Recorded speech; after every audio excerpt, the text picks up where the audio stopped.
Ladies and gentlemen, welcome to the 9 p.m. English news edition brought to you live from RTD channel. The top stories of tonight are the arrival of Djibouti's athletes returning home after shining at the Indian Ocean Island Games, and they were warmly welcomed by senior officials. This year's World Youth Day celebration took place in the beautiful Atta region, particularly at the National Police Academy in Nagada. And on the international scene, Israeli attacks escalate in Gaza, worsening humanitarian crisis. Welcome back in our newsroom. We begin tonight news with the arrival of Djibouti's athletes returning home after shining at the Indian Ocean Island Games. The Djiboutian delegation that took part in the 13th Indian Ocean Island Games in Seychelles returned home this morning, landing at the Djibouti International Airport. They were warmly welcomed by senior officials, including Dr. Hibo Moumin Assowe, Minister of Youth and Culture, the President of the Djiboutian Athletics Federation, the Director General of Police, and officers from the Djiboutian Army Forces. The delegation made up of young athletes, judo players, basketball teams, and coaches proudly represented the Republic of Djibouti in the regional event, which brought together talented competitors from across the Indian Ocean region. Their dedication, teamwork, and strong performances were widely praised. The Minister of Youth and Culture did not fail to congratulate the young participants for their discipline, commitment, and sense of national duty.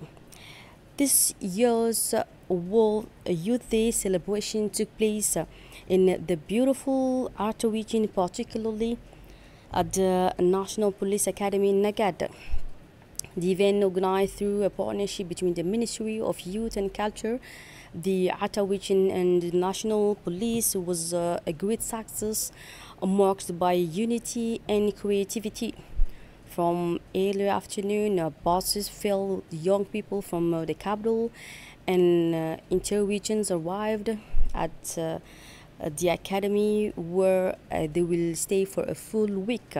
More than 250 young participants are set to take part in a variety of activities organized by the National Women's Council. This week's program includes cultural and artistic events, as well as exchanges with the youth and communities from Atta region. This which program will no doubt offer these young people a sense of adventure and new experiences. The official World Youth Day ceremony was attended by several dignitaries, including Dr. Hibo Moumin Assowe, Minister of Youth and Culture of Djibouti. The 2025 edition of World Youth Day in Atta will remain a memorable moment, a celebration of the energy and potential of Djibouti's youth, and a booster to ties between different regions of the country. In his remarks, the president of Atta Regional Council, Elmi Bouh Goudade, praised the initiative, calling it a valuable and positive event. He noted that these activities, which began after last year's New Year celebrations, bring young people together and give them the chance to meet, exchange ideas, and better understand one another's lives and communities across the country. He emphasized that the goal is to help young people reconnect with their lives and ambitions. Meanwhile, the prefect of Atta region, Hassan Dabile, also welcomed the youth participating in the celebration hosted within the grounds of the National Police Academy. He expressed his pleasure at receiving young people from all regions of the country and thanked the Ministry of Youth and Culture for choosing the regions of Atta as this year's host. He also extended his appreciation to the National Police for providing accommodation and did not fail to congratulate both participants and the Ministry for making this event a success. And after a grand arrival and a warm welcome, the young Participants were immediately taken in hand by a supervisor from the Ministry of Youth and Culture, along with the officers and police from APIFA, as discipline is very important in such settings. The youth lined up in formation were escorted to the rooms where they will be staying throughout the week. Thereafter, an important meeting took place in the Academy's auditorium, attended by officials from both the Ministry and APIFA officials. In his statement, Colonel Harbi Hussein Bouh, acting director of the Police Academy, explained that this initiative aims to raise young people's awareness of citizenship values while encouraging them to adopt environmentally responsible behavior. It also seeks to promote, he said, their active participation in community and environmental life, as well as to foster solidarity, responsibility, and commitment to ensure the project's success. The National Police, in close collaboration with the Ministry of Youth and Culture team, will provide strict supervision and care. A joint committee will oversee, he said, all logistical and health aspects, as well as the reception, accommodation activities, and educational follow-up throughout the stay. This immersive experience, Colonel Bouh said, will set a strong personal and collective standard, helping to reinforce the participants' sense of responsibility and civic engagement. He finally concluded by saying it was an honor to welcome them to the Academy and to contribute to their development. The fourth edition of the National Youth Week kicked off at the Idriss Farah Habbani Police Academy, bringing together just over 250 young participants. The event is organized, let's recall, by the Ministry of Youth and Culture. This special week aims to give young people a unique experience, raising their awareness of current issues threatening their sense of citizenship and encouraging them to play an active role in society. Throughout the week, participants will take part in a variety of activities, including training sessions, workshops, and thematic discussions. These initiatives are designed to inform them of their rights and responsibilities and to equip them with the tools they need to become engaged and responsible citizens. On the first day, the youth were welcomed at dawn to begin a full program of activities and group sessions. And after a long walk, they enjoy an outdoor group yoga session, followed by the raising and saluting of the national flag alongside officers and soldiers from APIFA.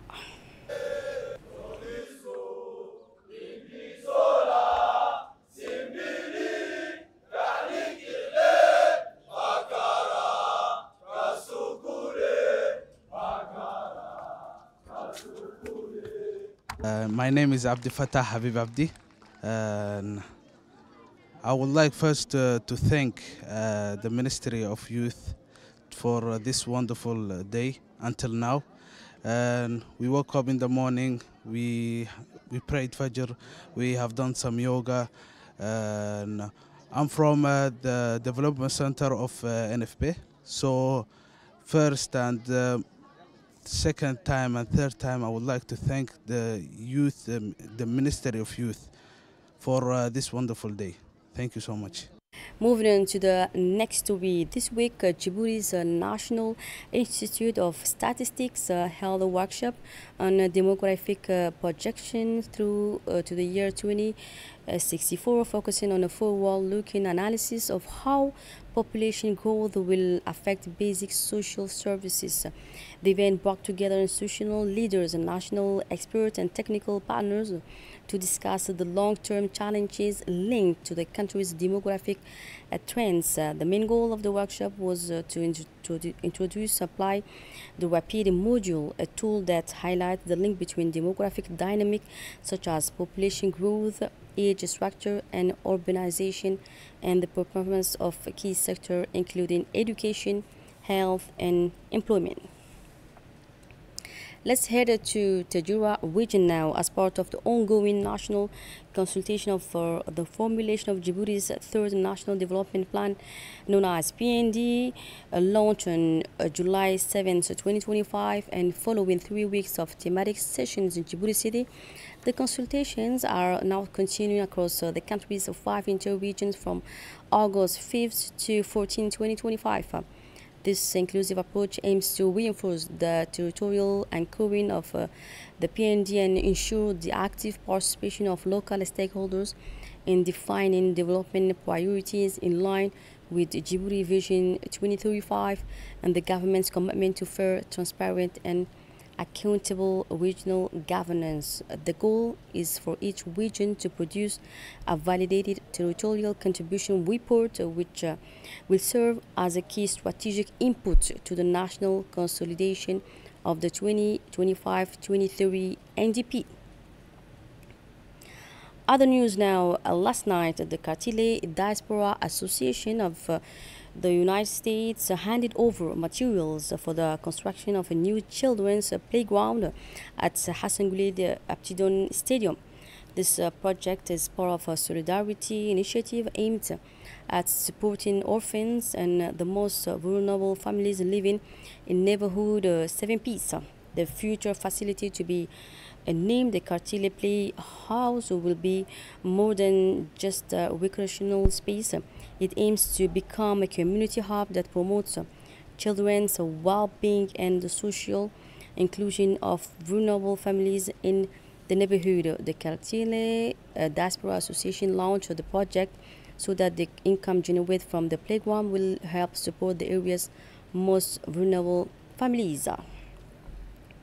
Taking the floor, the president of Kartile Diaspora Association, Saeed Ibrahim, reminded the attendees that this project is only the beginning. Through the Kartile Playhouse, we want, he said, to offer children a safe, fun, and educational space, while also supporting families in need, said Saeed Ibrahim, president of Kartile Diaspora Association, during the handover ceremony. He also noted that the Secretary of State for Sport, Hassan Mohamed Kamil, and the Minister of the Interior, Saeed Noor Hassan, have pledged to provide land to host the new facility.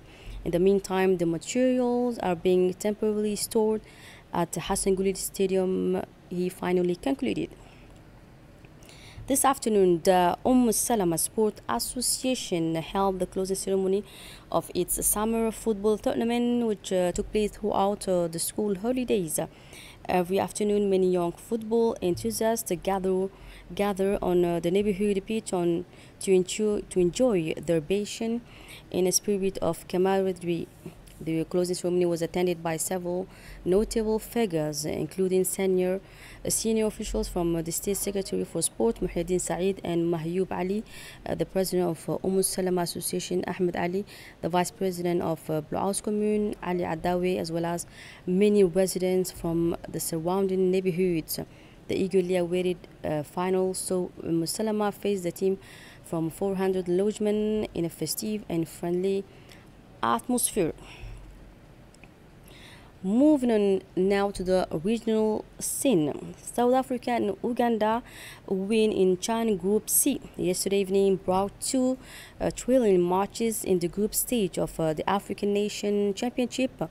Group C, both South Africa and Uganda secured valuable victories, boosting their hopes of reaching the quarterfinals. In Ethiopia now, the African Development Bank grants a $500 million loan for mega airport project. EFDB has approved a $500 million loan to support the construction of the new Bishoftu International Airport, located 40 kilometers south of Addis Ababa. The financing agreement was signed on Monday between Ethiopia Airlines and the African Development Bank, scheduled to break ground at the end of 2025. The project is expected to cost $8 billion in total. Ethiopia Airlines will contribute $2 billion, while the government seeks additional funding from international partners.